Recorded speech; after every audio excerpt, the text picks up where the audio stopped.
Ada evaluasi nggak buat penempatan gerbong wanita yang ada di belakang itu? Iya, tadi kalau tadi kita ngobrol dengan KAI itu kenapa ditaruh di paling depan, paling belakang supaya tidak terjadi rebutan. Tapi dengan peristiwa ini kita mengusulkan kalau bisa yang perempuan itu ditaruh di tengah. Jadi yang laki-laki di ujung, yang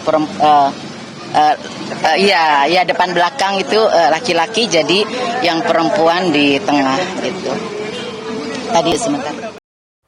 Mengutip perkataan dari Menteri PPPA bahwa gerbong wanita diusulkan untuk dipindahkan ke tengah biar aman dari tabrakan, lalu siapa yang ditaruh di ujung? Saya sebagai manusia pengguna kereta jadi ngeri kalau harus masuk gerbong ujung. Ucapan dari Menteri PPPA ini mengingatkan saya pada kejadian sejarah di tahun 1912 saat kapal Titanic tenggelam. Saat itu sekoci nggak cukup buat ngangkut seluruh penumpang.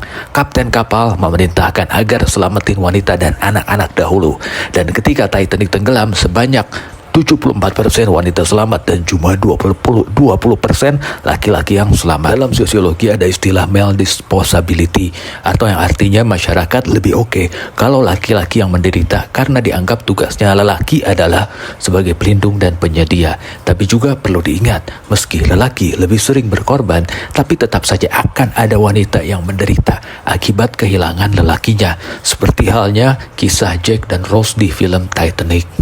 Masalahnya mungkin bukan di pemilihan posisi gerbongnya, masalahnya lebih ke kenapa tabrakannya bisa kejadian. Belajar dari kereta cepat Jepang yang selama 60 tahun terakhir membuat 0 korban tabrakan, bukan karena masinisnya sakti loh, tapi lebih ke sistemnya yang pintar. Keretanya bisa ngerem sendiri. Mereka bikin sistem yang bikin tabrakan hampir sulit terjadi, bahkan kalau manusianya error. Di Uni Eropa, kereta melapor posisi via radio ke pusat. Pusat mengirimkan izin jalan digital, dan kalau masinis malah bablas lampu merah, kereta ngerem otomatis.